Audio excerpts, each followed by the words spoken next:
welcome back to another episode of World of Tanks and Guinea Titan. And we're here on Windstorm in the IS-7, and it's a wall-to-wall tier 10 battle.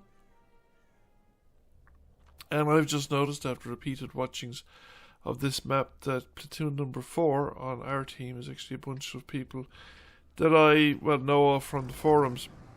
However, the IS-7, so what was going on? This is about 2.5 weeks. It's Friday. 2 weeks, but around the 6th of December. The weekend was the buy two silver, I think, for tier 10. Encouraging people to play tier 10s. I didn't originally intend to play tier 10s. I wanted to get my first taste of the Indian Panzer, but I kept being the lone tier 8 in a tier 9-10 battle, and that was a bit sickening. Sometimes in the lone tier 8 in a tier 10 battle. That was the lone tier 8 on my team. There was also usually probably another unfortunate tier 8 on the enemy team. And I was stuck. So instead I decided that I would play my Russian heavies. But I never actually didn't own. I went to buy the IS-7.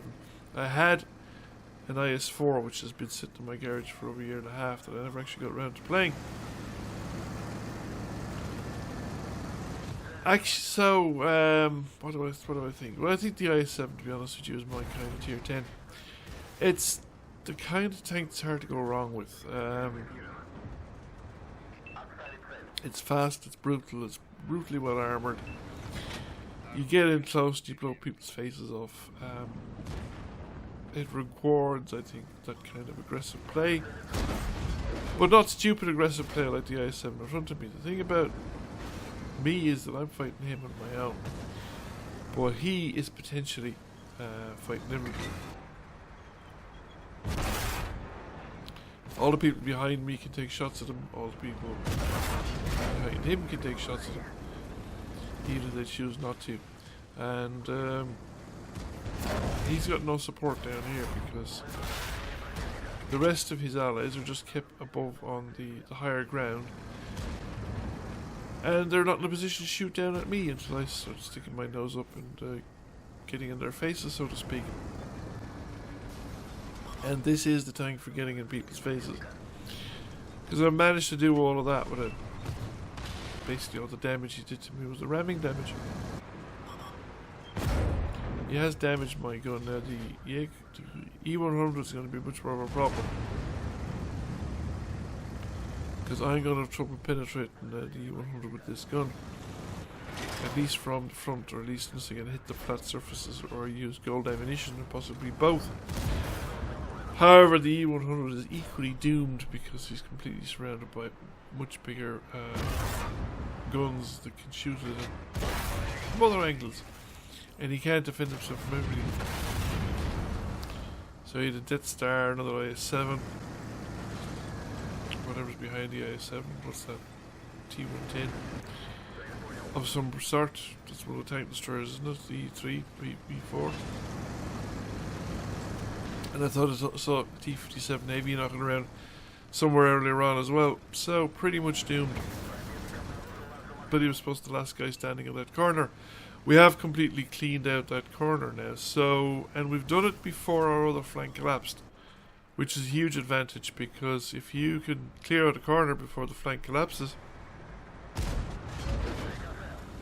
it means that even if you can't save the guys on the collapsing flank, which frequently is the case, you can still hit the enemy before they get a chance to regroup and catch their breath and figure out what it is they do next. So the enemy is then responding to your initiative, not to they're dancing to the tune that you're creating and operating at a rhythm that you're devising, so that they have to adapt, and they're the ones that have to react, whereas you're kind of dictating the pace. Now I make a mistake here. Scotty's back to me and I should have kept going forward, because I should really want to get behind or beside that tank, not risk being in front of that gun. I know this tank could probably weather the storm better than a lot of others, but at the same time, it's there's no point in unnecessarily exposing yourself to risk. because it's not an I win button. The armour isn't immune to everything that can be thrown at it. Yes, we have bounced almost our hit points worth of incoming fire, but if they got the lower front plate, for instance, or they got flank shots into the tracks and things like that, they could just as easily demolish this tank as they would any other. So off we go, looking for the remaining enemy team. There isn't. There's 2 light tanks down by our base, but I think they're abandoning ship. Which is the right thing to do. They're not going to survive. They're going to take on everybody coming down on top of them. The tank destroyer is pretty much doomed because I think he doesn't have the speed just to get out of the way. So he's down to making a last stand. And, well, the game's pretty much over. It's Waffenträger and again multiple incoming tanks. He did manage to put rounds through me, but he wasn't going to get the chance to finish me off because he wasn't going to just live long enough. We had again multiple tanks incoming, and there were more than enough to take him out completely. So I'm prepared to make a sweep back, I suppose, see if we can find the remaining light tanks. Gonna drive up here along by the river. I am hoping that the tank destroyer stays with me, because the last thing you really want to do is run into 2 light tanks on your own in a heavy tank, because that way lies madness and death, because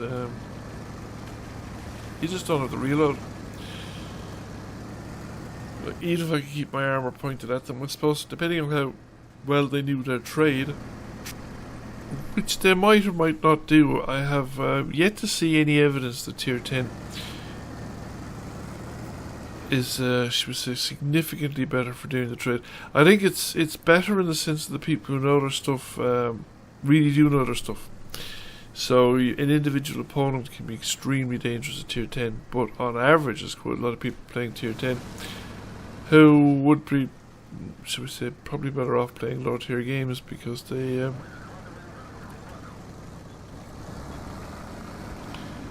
don't have a great, they don't have better situational awareness or anything like that than people do at the lower tiers. You probably get people that are better at tank handling. Their general tank handling will be better, their knowledge of where to penetrate with stuff like that. But you still meet people that have no idea at all, even of that stuff, just because they've reached tier 10. I mean, it's a grindy game, but it is possible to reach tier 10 and be totally clueless. I mean, I managed it several times, at least 4 or 5 times. I had unlocked tier 10 tanks and clearly didn't know what to do with them.